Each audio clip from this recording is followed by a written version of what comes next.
welcome back to my channel.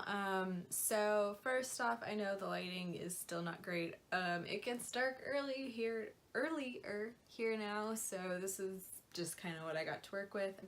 But today I'm going to be talking about my top 5 books of 2018.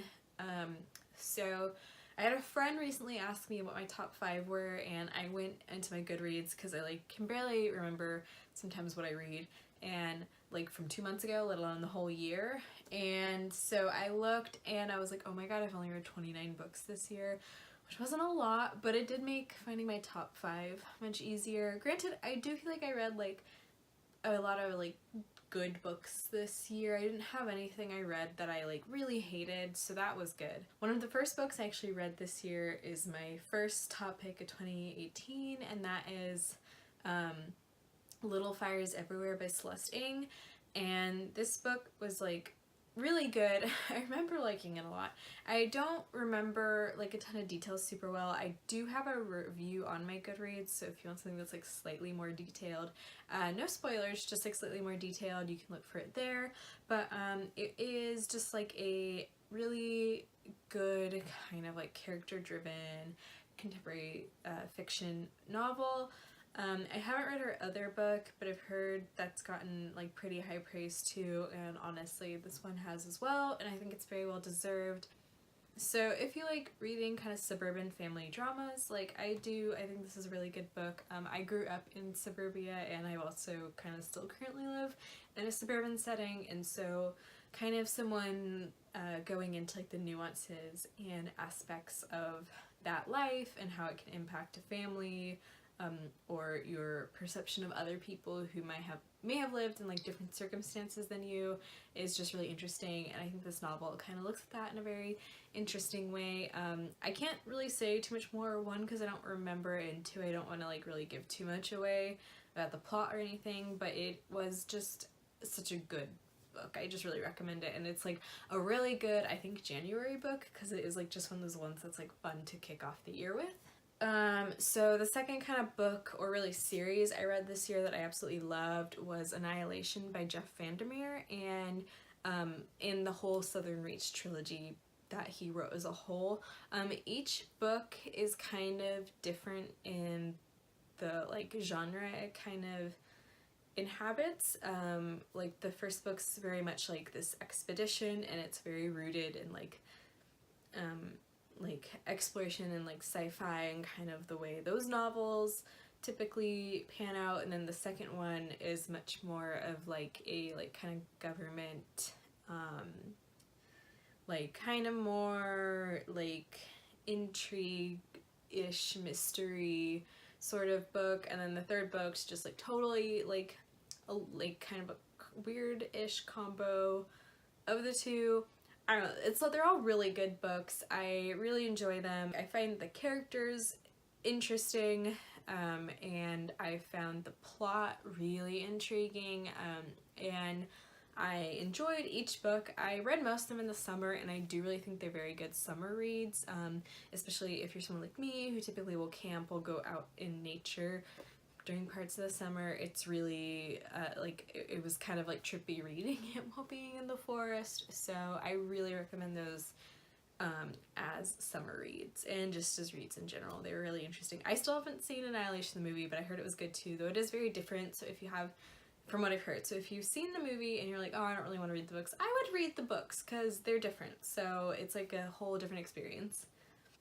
The third book I read this year that I absolutely loved was I'll Be Gone in the Dark by Michelle McNamara, and this is a true crime book about the Golden State Killer, who was known as the East Area Rapist, the Visalia Ransacker, and the Original Night Stalker, I think, was the other one. Yeah.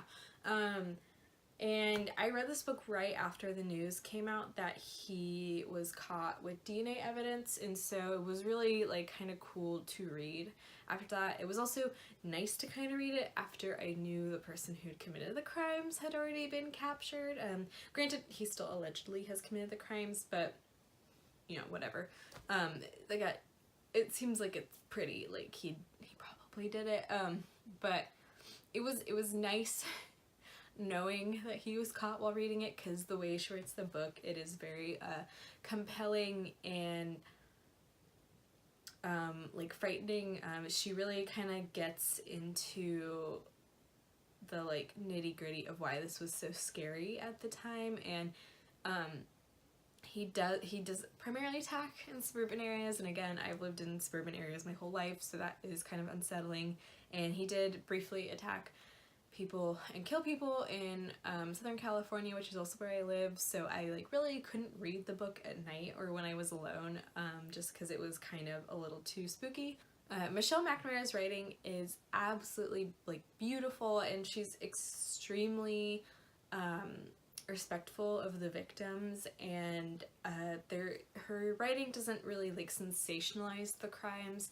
It is just very matter of fact, but also like kind of like beautifully written, and I think that's like kind of the best way to write true crime, is to kind of respect the subject matter you're writing about and the victims that suffered. And she does take time when she talks about the victims to actually talk about the victims, so she's not just describing the crimes but also the lives that were lost, and I really like that. I am hoping to read more true crime in the coming months, and I've kind of just been waiting and putting it off because I don't feel like anything's gonna hold up to All Be Gone in the Dark, and I am so sad that Michelle McNamara passed, because I just think we're missing out on so much like potential writing she could have done, and it's also of course just so sad for her family. But yeah, really good book. I super recommend it. Especially if you don't read true crime typically, I think this is like a really good like kind of intro to true crime. So that was really good. So the fourth book I read that I absolutely love this year is a YA novel, and it's something probably everyone's pretty much already read, which is Simon versus the Homo-sapiens Agenda by Becky Albertalli. I loved this book. My little blurb about this is gonna be super short and sweet, because it was just like a super sweet YA novel. It was really well written, and I think like the highest praise I can put on is that like she writes teens very well. I feel like the conversations were all very natural. Sometimes when I'm reading young adult, I'm kind of like, this isn't how I talked as a kid. I mean, I think if you've read like, not that it's bad, but like a lot of John Green novels, when you're reading them, you're just like, I've never talked like this. And I really recommend it if you are trying to get into more contemporary YA fiction, because it's just a very good, easy read.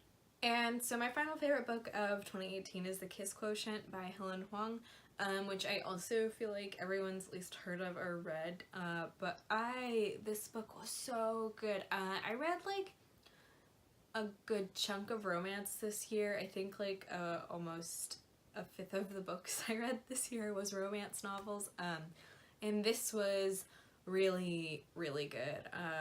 Really well done, really well written, very diverse and respectful of the communities it was writing about, and it is an own voices novel, which is really awesome, and I just like can't heap enough praise upon it. It's such a good book. I think it makes a strong case for like romance novels being important and valid forms of literature to consume, and just top notch. Like, all of it is great. It's exactly what you want out of a romance novel. It's just so good, and I'm really looking forward to the next novel she's coming out with, I think later this year, so yay, I'm excited. So yeah, those were kind of my top reads of 2018. You can see everything else I've read recently on my Goodreads. I might do a video about all 29 books I read, but I also might not, because it kind of sounds like a lot of work. And yeah, I'm pretty good about writing at least a short blurb about every book I read, so you can check that out if you are interested on my Goodreads. So anyways, thank you for watching, and I'll see y'all later.